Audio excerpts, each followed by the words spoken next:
La emperatriz divorciada. Capítulo 13. ¿Qué es el amor? Cuando el duque Kaufmann había bebido la poción de amor, Navier podía recordar claramente su expresión de sufrimiento. Así que el hecho de que Henry actuara y dijera todas esas cosas podría ser porque había reaccionado a alguien más, pensó Navier. ¿Los efectos de la poción todavía los tienes? Trató de preguntarle a ella de la forma más calmada posible, aunque su corazón latía con fuerza. Asimismo, Henry negó asegurando que los efectos de la poción habían desaparecido al amanecer, así que Henry creyera que la amaba era poco viable. Sin embargo, al sentir cómo él se aferraba a ella como un pequeño cachorro, Navier acarició su mejilla y trató de tranquilizarlo. «Está bien, Henry, cálmate. Todo está bien», dijo ella con voz suave, porque si no lo hacía, estaba segura de que Henry la malinterpretaría y ella realmente no quería que eso pasara, como tampoco podía permitir que las cosas se quedaran así. Fue por esa misma razón que esa misma tarde fue a ver al duque Kaufmann. Navier no comprendía cómo el duque, aún sabiendo en carne propia cuáles eran los efectos de la poción, pudo dársela a Henry. La decepción de Navier era notoria, y el duque tuvo el suficiente tino para agachar la cabeza y pedir disculpas. Pero unas simples disculpas no podrían ser suficientes. Lo que el duque había hecho podría haber tenido consecuencias mucho más graves. Pero ¿qué más podía decirle para que supiera lo enojada que estaba? ¿Que no creía que fuera ese tipo de persona o culparlo por tratar de lastimarla de la misma forma que había hecho Sobieshu? Y a medida que las palabras aparecían y desaparecían en su mente, el rostro del duque fue oscureciéndose más y más. Era como si pudiera escuchar sus pensamientos. Sin embargo, después de pensarlo un poco más, al final Navier le pidió que ya no la tratara con familiaridad y que a partir de ahora, la única razón por la que podrían dirigirse a la palabra era únicamente por trabajo. Y tras una breve pausa, Navier se preguntó por qué el duque no había dicho nada. Y fue en ese momento que el duque expresó las mismas palabras que ella había estado pensando. ¿Era mera coincidencia? Pero cuando Kaufmann volvió a repetir sus pensamientos, fue Navier quien enmudeció sorprendida de esta increíble realización. El gran duque Kaufmann podía leer los pensamientos de los demás. Pero ciertamente nadie en este mundo se sentiría cómodo o querría estar cerca de alguien así. Y aún así, el duque había revelado aquella verdad. ¿Esa era su forma de retribuir sus malas acciones? Y cuando sus ojos se encontraron, el duque dijo en voz baja: «Esta es mi habilidad, pero también es mi debilidad. Y ahora que lo sabes, incluso si lo haces público, yo lo aceptaré». Pero entonces Navier creyó que lo mejor sería obtener otro tipo de beneficio de esta situación. Después de todo, el tratado que tenían entre naciones no tenía por qué verse afectadas. Sin embargo, existía una pregunta que aún rondaba su mente. ¿Por qué si Henry, que había bebido la poción de amor, sus efectos habían desaparecido al día siguiente? Porque el duque parecía seguir siendo el mismo después de tantos meses. Kaufmann, que había oído sus pensamientos, respondió entonces: «Es porque realmente te amo. Al ser una poción que yo mismo hice, el efecto es aún mayor en mí». Y aunque Navier no tenía forma de verificar eso, dejó de pensar en ello y en cambio pidió que necesitaba que él hiciera algo más. Y en cuanto el duque leyó sus pensamientos, su rostro se volvió rígido, pero aún así, inclinó su cabeza y lo aceptó sin rechistar. Después de eso, Navier se giró para marcharse, pero justo antes de que saliera de la habitación, el duque volvió a hablar con una voz que parecía estar muriendo de alguna afección. «Te amo, realmente lo hago». Y mientras ella lo miraba avergonzada por su ocurrencia, él volvió a decir: «Quiero decir, tu esposo, él realmente lo hace». Al día siguiente, las delegaciones de distintas naciones fueron partiendo uno a uno. Los distinguidos invitados se marchaban ya. Y mientras Navier caminaba por el gran pasillo, sus pasos se detuvieron bruscamente al ver a la persona parada frente a ella. Era Sobieshu. A primera vista no parecía que hubiera bebido alcohol, pero su imagen no era la mejor tampoco. Sus ojos ojerosos parecían tener mucho que decir, pero sus labios nunca se abrieron. Y aunque Navier no quería crear una atmósfera triste y desagradable con su ex esposo, tampoco tenía nada que decirle, así que siguió su camino. Pero en el momento que pasó a su lado, Sobieshu la había llamado como hacía mucho tiempo no lo había hecho. Había usado el diminutivo de su nombre. Y tras una larga vacilación, él volvió a decir: todo el mundo comete errores, ¿verdad? ¿Acaso esa era su manera de decir que había sido un error que se divorciaran? ¿No era demasiado cruel de su parte reducir todo lo que le había hecho como un simple error? Acercándose a ella lentamente, Sobieshu volvió a hablar. Mi error fue hacer todo con arrogancia y sin decírtelo. Lo lamento, Navi. Dime, ¿qué puedo hacer para que regreses a mi lado? ¿Qué se suponía que debía decirle? ¿Haz esto o aquello? Pero en cambio Navier habló con claridad. Aunque nuestra relación como pareja esté rota, aún eres el emperador de Oriente. Así que cuida bien del imperio como siempre lo has hecho. Ella sabía que eso era lo más diplomático que podía decir. Pero cuando éste gritó que la amaba en medio del pasillo, Navier supo que Sobieshu había perdido la cabeza. ¿Estás burlándote de mí?, dijo ella con voz áspera. Ahora él la amaba. Ahora. Navier podía entender que él la necesitara ahora porque la era de ayuda. Debía estar agotado por el trabajo que solían compartir. Pero decirle que la amara, y justo después de su boda, ¿cuál es el punto de decirlo ahora? ¿Piensas que solo diciendo eso volveré a ti?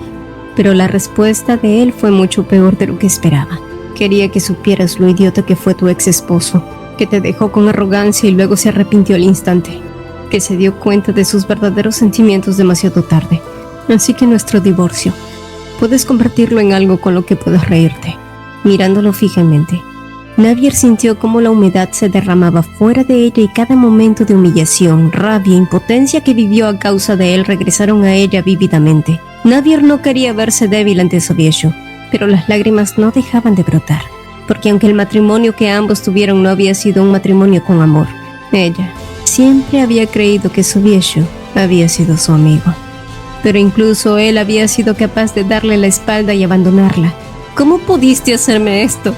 ¿Cómo pudiste traicionar todo el tiempo que pasamos juntos?, quería preguntar ella, y eventualmente, mientras Navier estaba allí con sus lágrimas desbordándose, él intentó limpiar su rostro, pero al final se detuvo y apretó el puño y dijo: espero que cuando recuerdes este momento ya no sufras. En vez de eso, mejor ríete de tu miserable ex esposo, que trató de aferrarse a ti. Amor, amor, amor, amor. ¿Pero qué era el amor? El amor había hecho actuar al duque Kaufman como un egoísta. Sobieshu había perdido la razón y había tomado decisiones tontas. Y cuando Henry hablaba de amor, sonaba terriblemente maravilloso, pero ¿cuánto tiempo le duraría aquel amor a Henry? Todo lo que Navier conocía del amor era que éste se acababa algún día. Y ciertamente, esa era una pregunta de la que no quería saber la respuesta. Los días siguientes, Henry había llamado a McKenna para discutir los procesos diplomáticos ahora que se había autoproclamado emperador. Una vez Henry había ascendido al trono, había mantenido únicamente a quienes consideró necesarios e imprescindibles a su lado. Uno de ellos era el marqués Catron. El único problema era que este era el tío directo de Krista. Y recordando lo que había sucedido con ella, Henry suspiró agobiado. Krista había planeado todo ese ardid de la poción junto al duque Kaufman. La mirada temblorosa de ella y esos sonrojos eran demasiado obvios para hacerse de la vista gorda, y él no quería que las cosas se quedaran así sin trazar un límite. Y si no fuera por la última voluntad de su hermano fallecido, Henry ya la habría echado fuera del castillo. Mientras tanto, en otro lugar, Krista seguía pensando en cómo el plan que había tramado junto al duque no había funcionado. Todo lo que había causado en realidad fue que su influencia en el palacio disminuyera y que incluso muchas nobles se inclinaran más por Navier. Así que con eso en mente, y sin importar qué, Krista parpadeó jurando que haría lo que fuera para volver a ganar su posición allí. Entretanto, el conde Loteshu ardía en rabia tras su visita a Rashta. La mujercita enclenque que solía temblar en cuanto lo veía, ahora se atrevía a gritarle y a darle órdenes. En esta ocasión casi le había roto la cabeza con una taza mientras gritaba enloquecida que encontrara el certificado que probaba que ella era una esclava. Tal parecía que ser la emperatriz la había hecho olvidar por completo de dónde provenía.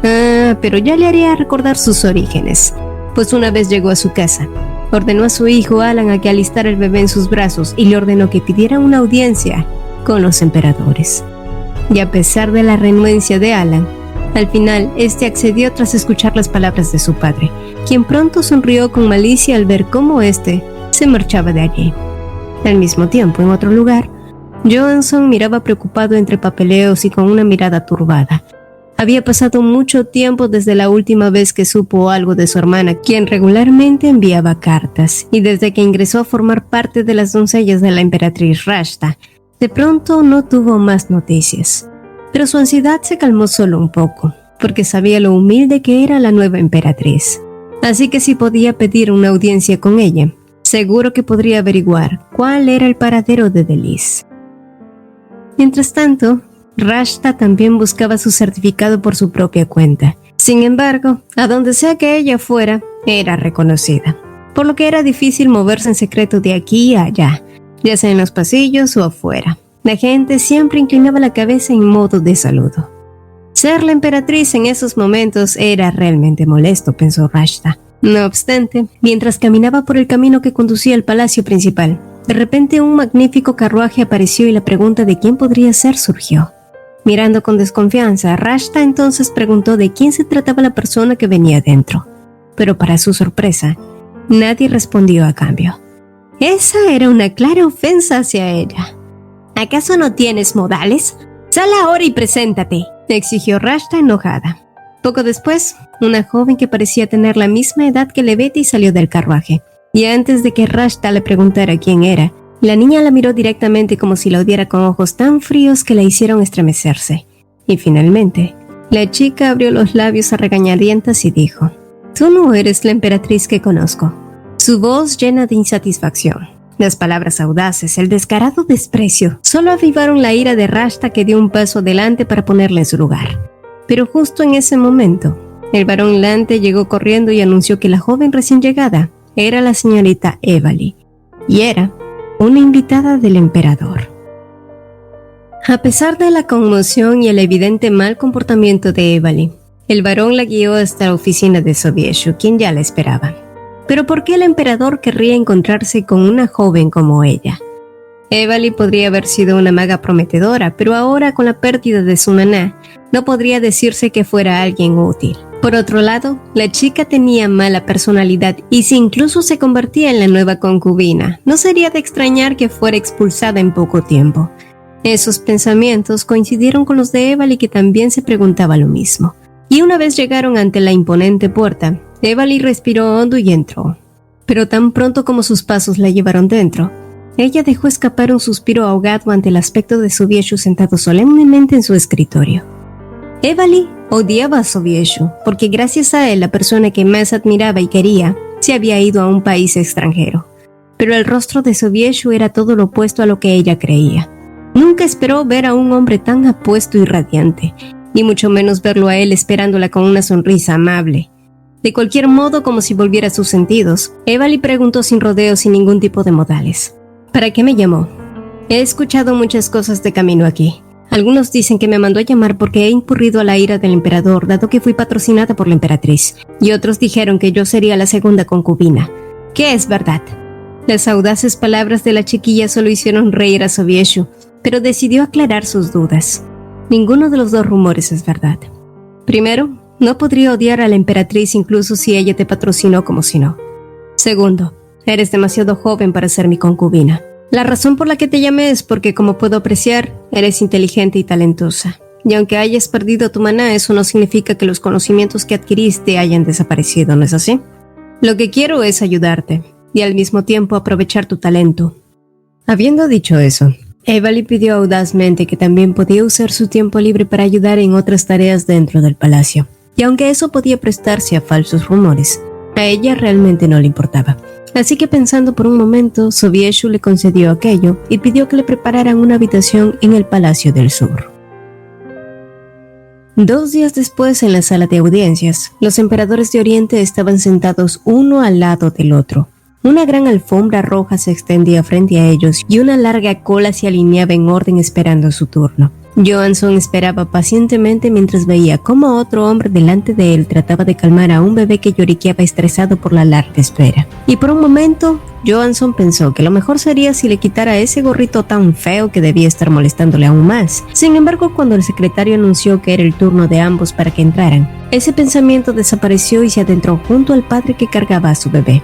Pero mientras ambos saludaban cortésmente a los emperadores, su vena de reportero se activó al notar la expresión rígida de la emperatriz Rashta, que era tan aterradora como el filo de una espada. ¿Pero por qué?, se preguntaba él. Y mientras lo hacía, el padre del bebé se acercó y pidió a la emperatriz que bendijera a su niño, un bebé que nunca había sido sostenido por los brazos de su madre. La emperatriz es la madre de todos los ciudadanos. Por favor, tome a mi bebé y bendígalo, había dicho él. Los murmullos comenzaron a extenderse fuertemente, por lo que Rashta no tuvo más remedio que extender las manos y sostenerlo torpemente. Su preocupación era realmente innecesaria. Quien temía que Sobieshu reconociera al bebé en sus brazos. Aunque lo cierto era que él ya sabía que ella había tenido un hijo antes y que el bebé que cargaba ahora mismo era su hijo. Sin embargo, la perspectiva de él era diferente a lo que ella creía, ya que Sobieshu realmente creyó que ella parecía extrañar al bebé, y por ello, la rigidez en su rostro. Y aunque reconocía que Rashta no era la mujer inocente y pura que pretendía, era obvio que el amor de una madre podía ser sincero. Poco después de que el turno de Alan terminó, Johansson tomó su lugar y expresó sus preocupaciones y las razones por las que había llegado allí. Mi hermana y yo somos muy cercanos. He tratado de averiguar su paradero, pero todos dijeron que ella simplemente desapareció y se fue con alguien más. Pero conozco a mi hermana. Ella no es alguien que haría algo así. Por eso pido la ayuda de los emperadores para que me ayuden a encontrarla. Por favor. Sobieshu asintió a su lado y preguntó por el nombre de su hermana. Y cuando Johansson pronunció aquel nombre, el rostro de Rashta palideció al instante como si toda su sangre hubiera sido drenada. Delis. Era la doncella que ella había ordenado a cortar la lengua y encarcelado. Sintiendo la ansiedad rebasarla, Rashta dijo: «Solo tengo a 2 doncellas de confianza, pero tu hermana renunció porque le resultó muy difícil todo. Me temo que no sé qué sucedió con ella». Pero eso no tenía sentido para él. Delis era una chica muy responsable. De haber renunciado, ella habría vuelto a casa. Sobieshu, quien escuchaba a Rashta mentir con tanta facilidad y al ver la desesperación de Johansson, intervino asegurándole que él investigaría a fondo su caso, ganándose así la mirada recelosa de Rashta. Días después, esta misma había llamado al duque Ergi para contarle lo sucedido, pero no solo lo de Delis, sino también acerca de los rumores de que el emperador tenía una nueva concubina llamada Evali. A estas alturas, el duque era el único amigo en el que realmente podía confiarle todos sus secretos, y como ya era costumbre, Ergi la tranquilizó con sus suaves palabras, tan distintas a las frías reacciones de Sobieshu, y como un cervatillo asustado, Rashta hundió el rostro en su pecho encontrando tranquilidad, mientras que las esquinas de los ojos de Ergi se curvaban ligeramente. En otro lugar, Henry conducía a Navier ante su nueva oficina de trabajo. La maravillosa habitación estaba cubierta de estanterías y un enorme escritorio estaba colocado junto a la ventana. Los colores armoniosos estaban combinados en tonos verdes y dorados como alguna vez le había dicho que eran sus favoritos, y mientras Navier apreciaba todo con admiración, a su lado, Henry sonrió contento al saber que había dado en el clavo con los gustos de su esposa. Poco después, ambos se habían sentado cerca a la ventana charlando casualmente entre risas durante un rato, hasta que finalmente el tema de la conversación se trasladó al asunto de Krista. La expresión de Henry se había vuelto rígida por todos los rumores que se habían extendido y por las difíciles decisiones que debía tomar con respecto a la mujer de su hermano. Lo cierto era que la posición ya era difícil. Enviar lejos a Krista solo agravaría más los rumores, pero incluso la actitud de ella no había ayudado mucho y era obvio que tenía sentimientos por Henry. Saber esto le hizo sentir a Navier el impulso de deshacerse rápidamente de ella, pero gracias a su hábito de siempre pensar antes de hablar, Navier pudo calmarse y en cambio dijo: «Lo que debemos hacer para evitar que los rumores sigan propagándose es que la ex reina, Krista, tome por cuenta propia la decisión de irse». Henry sonrió y apoyó su cabeza en el hombro de Navier, y en ese momento, el corazón ansioso de ella pudo calmarse un poco. Ahora que ambos habían podido hablar del tema, la situación ya no parecía tan difícil de manejar si podían encontrar una solución juntos. Después de aquel día, Navier siguió ganando influencia en Occidente. Tras la reunión del consejo en la que por primera vez había participado, se había designado a Corsair como el encargado de enfrentar a los Eternos Mil Bandidos, una organización mafiosa que estaba causando estribos en las fronteras del país. Asimismo, aún debía lidiar con otros asuntos que la ayudaran a ganar su posición dentro del imperio. Uno de ellos era realzar las habilidades de su aliada, la señorita Merlani, quien pertenecía a la gran familia de Amaris y que curiosamente tenía sus propios altercados con miembros de su propia familia. Razón por la que Navier ya había planeado poner a prueba las capacidades de los jóvenes herederos. De cualquier modo, Navier solo estaba preparándose ante las posibles amenazas de Krista, quien poco a poco había comenzado a sacar los colmillos. Al día siguiente y en otro lugar, Rashta miró con ojos satisfechos a la nueva doncella que había contratado para Evali. La mujer en cuestión tenía todas las habilidades necesarias para ser sus ojos y orejas, y lo había podido comprobar tras haberla puesto a prueba y ver la facilidad con la que su boca soltaba mentiras para salvar su propio pellejo. Justo lo que necesitaba. Además, los padres de esta doncella estaban encarcelados y estaba segura que gracias a eso, ella obtendría la lealtad de esta chica y haría lo que sea que le ordenara, incluso que mantuviera vigilada a Evali o destruyera sus objetos más preciados. Pero para entonces, Evali ya tenía una doncella enviada por el mismo emperador. Ella, que nunca había tenido a una criada ayudándola, ya estaba bastante incómoda por la presencia de una, y al saber que Rashta había enviado a una doncella de su parte, eventualmente, la renuencia de Evali fue evidente.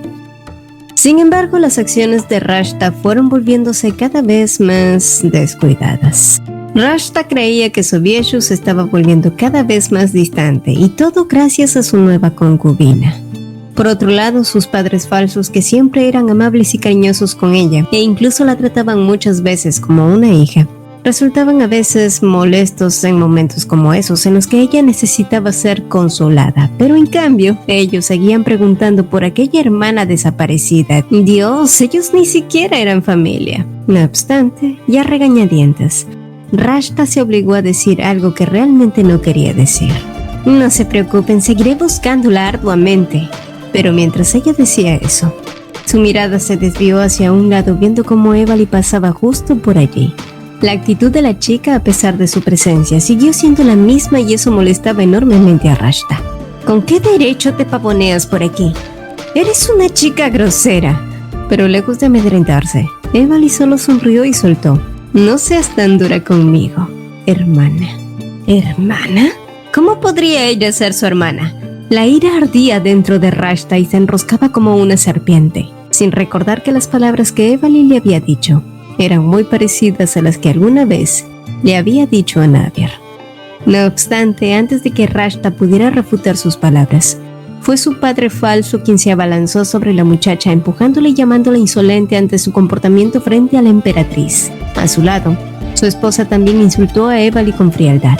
Eres una concubina audaz y maliciosa. No actúes como si quisieras acercarte a mi hija con esa boca sucia. Si tus padres te hubieran criado bien, no habrías vendido tu cuerpo para convertirte en la concubina del emperador a tu edad. Evali ardió en rabia al escuchar esas palabras. Ella, que había crecido en un orfanato, los insultos de esas personas habían resultado extremadamente dolorosos. Pero Rashta, en cambio, disfrutó de este momento. Y a menos que encontrara a la verdadera hija de los vizcondes, ellos seguían siendo sus padres amorosos que la defenderían sin importar qué. Pronto, Rashta empujó a los vizcondes y los calmó con palabras mucho más amables y cariñosas. Y ellos se dejaron guiar dejando atrás a Evali, sin imaginar lo que sus terribles acciones conllevarían en un futuro. Mientras tanto, en Occidente, y tras otro día ajetreado habitual, Navier se giró en los brazos de Henry y lo miró con cuidado. ¿Qué sería?, había preguntado ella. Esa era una actividad que también se practicaba en Oriente. La caza, la equitación, no era nada novedoso, y volver a montar a caballo le era bastante tentador. Así que, días después, un gran número de personas acudieron al coto de caza. Tanto Navier como Henry se habían adentrado montados en sus caballos, manteniendo una corta distancia y una charla amena. Pero a medida que se iban alejando más de los demás, la atmósfera fue cambiando a una verdadera cacería. Y entonces, Henry galopó su caballo prometiendo capturar un oso para ella. Pero entonces, inesperadamente, Henry había gritado, y aunque no fue un grito fuerte, definitivamente había sido esa águila temeraria. ¿Pero qué había encontrado? Dirigiendo su propio caballo a toda prisa, Navier llegó hasta donde se encontraba Henry. Pero la imagen frente a ella fue totalmente inesperada. Henry estaba en un duelo con un pequeño zorro esponjoso sobre él. Pero, ¿podía llamarse eso un verdadero duelo? No, definitivamente no lo era. Poco después, y ya en el cuartel de cacería, Henry refunfuñaba por su desastroso plan. Durante todo el tiempo que llevaban juntos, él ya había expresado sus sentimientos hacia Navier, y aunque había prometido que él podría esperar por siempre hasta que ella se le confesara, quería darle un empujón para que ella se soltara un poco más. Así que, por eso había decidido hacer todo este asunto del coto de caza. Pero por más que esperaba y esperaba, lo único que aparecían frente a él eran conejos y zorros, no un maldito oso como él había esperado. Para poder lucirse frente a su esposa y ella se enamorara de él. Por supuesto, no todo era tan malo según la perspectiva de McKenna. Al final, quien lo había rescatado de un letal ataque de zorro bebé había sido la emperatriz, y todos estuvieron de acuerdo en que la escena fue desastrosamente tierna. Pero precisamente ese había sido el problema. Acongojado por la vergüenza, Henry se había cubierto con las sábanas cubriendo toda su cabeza y visión, sin darse cuenta que en esos momentos Navier había entrado con cautela y McKenna había salido del cuartel discretamente. Una vez solos, Navier seguía preguntándose por qué Henry seguía avergonzado, aunque era bastante lindo verlo así, por lo que le dieron muchas ganas de consolarlo, pero al momento que se sentó a su lado y se recargó sobre él, el murmullo hosco bajo las sábanas diciendo: «Ay, pesas mucho, ya vete». Esta no era la primera vez que le decía que era pesada, aunque en sus momentos de intimidad él nunca parecía admitir tal cosa. ¡Ah! Pero qué águila más insolente, pensó ella mientras se marchaba de allí ceñuda. Sin embargo, y para sorpresa de Henry, poco después se había dado cuenta de su gordo error. Mientras tanto, en otro lugar, Krista y sus damas sopesaban en su mala situación debido al rumor que circulaba por la sociedad. Krista, quien solía tener una buena reputación en la alta sociedad por sus amables y cuidadosas palabras, siempre obtuvo la simpatía de todos, y aún más cuando su difunto esposo comenzó a traer al palacio a distintas concubinas. Pero después de la recepción de bodas de los nuevos emperadores, su reputación se había ido al traste. Tener una aventura con el hermano de su esposo muerto, eso había sido algo que había horrorizado a la nobleza. Y aunque sabía que marcharse era lo más adecuado, Krista tampoco quería que eso pasara, porque entonces los demás la tratarían de manera completamente diferente, como si su momento hubiera pasado. No. Si la emperatriz divorciada de otra nación pudo conseguir un nuevo esposo, el cual ella siempre había codiciado desde siempre, ¿por qué tenía que ser ella la que se marchara? La expresión de Krista entonces se tornó rígida, llegando a una firme decisión. Si me voy, el rumor me perseguirá y será como si yo estuviera huyendo. Así que si ya he llegado hasta este punto, debo aprovechar la situación. Sí, sus planes eran completamente arriesgados, pero al menos esta vez, ella pelearía por lo que más quería.